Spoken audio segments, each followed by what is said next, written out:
करी तब और कोनो काम करी।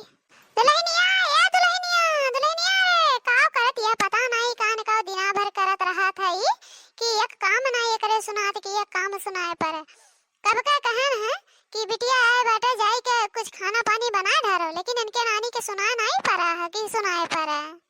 अरे मोरे बपई रे बपई खाना पानी बनाई के धई के ओकरे बाद खदेर दी है जंगल है तो ने कहती कब का कि खाना बनावे कहन है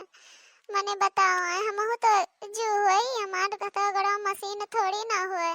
हमरो जेरा जो हमहु मनई होई इंसान होई इनके लोगन खाली खटिया बैठ बैठ ऑर्डर फरमावथिन। ए माई इतना काहे भौजी का परेशान करत है अगर ऐसा हमहु के परेशान करे तो का नीक लागी जब देखो तब भौजी का हरदम परेशान करते रहत हो। एमे परेशानी वाली कौन बात बाटे तुहे कौन दिक्कत होत बाटे एमे हम तो अपने पतो है कहा थे ना।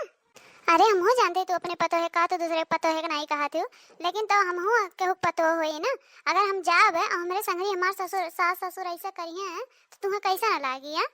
तब बताओ तनी ऐसे तो भौजिया के हो बिटिया हुआ मने बताओ है उनके संगरी तू ऐसा व्यवहार करत हो खाना बनाई कुल कई दी ओकरे बाद तू जंगले खदेर दी तो फिर बगवरत हो कि कहते हो कि खाना लेके आवे खाना बनावे ये कौन बात हुआ था। अब बनाई भौजी दे दिए तो निकाल के तो खा ही सकत हो ना अगर बुढ़ाबू तो ऐसे भौजिया तोरे संगरी करिए तब तुम्हें पता चली आज नहीं पता चली आज गोड़ हाथ तो नीक बाटे ना तो बहुत कहत हो। अरे तो हमार बेटा बा है ना हम बेटा अपने शिकायत कर जब शिकायत तो अपने आप करी है काम को ले का जाने हैं हम हमार बेटा हमरे मुट्ठी में जान हम कहा तो न करी। हे माई बेटा वो तहार कितना दिन तक तोहरे मुट्ठी में रही एक ना एक दिन भैया को पता चल जाई ना सच्चाइया तब वही लागे पता चली आज जो नखिया मोहन के विश्वास करत हिन ना धीरे धीरे ऐसे कबो देखिए और सुनिए ऐसे तो हम अपने ही मेहरारू वाली करे लगी हैं तब तुम्हें पता चली आज जो न पतैया के इतना बैर करे हो ना तो वो बुढ़ापा तो हर बैर कुल अच्छे से निकारी अगर तू आज कर दुखे सुखे सेवा पानी कुल करबू ओकर साथ देबू हमरे जैसे अपने बिटिया करत हो ऐसे ओहो संगरी करबू तो वो तोहरे बुढ़ापा पे सहारा दे सहारा और नहीं तो फिर तुहू कैसे खदेर दे किनराई दे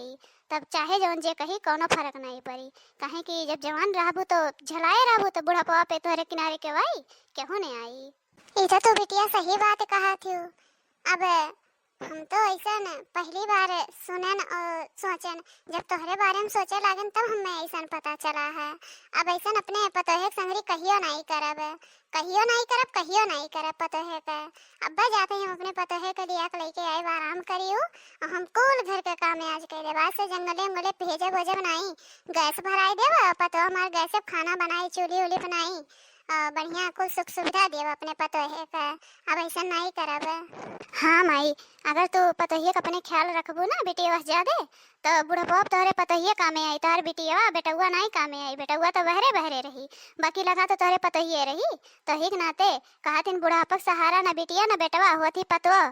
जाने कि नहीं जब तू समझे रहबू तबे तोहर समझी तो आज से अभी कुल मेन ना करियो हमसे ज्यादा भौजी का मोहायो। दुल्हन जा तू आराम कर ले अब हम कुल काम कर ले अब हमरे लोगन खाए पी ले जाओ तू आराम कर ले। ठीक बाटे सासू अम्मा ठीक बाटे जाती हम आराम करब। हाँ दुल्हन और काम में टेंशन ना ले अब कुल काम बहुत हमरे लोगन कर ले हम हो बिटिया तू टेंशन ना ले तू जा आराम करो खाए पी के आराम से सो ले तो। हाँ सासू अम्मा ठीक बाटे बहुत खुशी है आज पतैया हमसे पहली बार इतना नीक के बोले बाटे शायद बिटिया सही कहती आटे कि हम जब पतैया का महाब तो पतैया हमहो को मोहाई हम बिटिया ज्यादा पतैया का ख्याल रखब।